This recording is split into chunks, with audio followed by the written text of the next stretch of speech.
కోసమే, ఈ జనుల కోసం, ఇది ఎవరి కోసమో,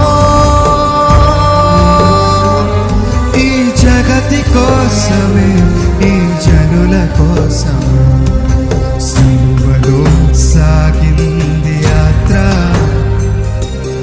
కరుణామయుని దయగల పాత్ర సిలువలో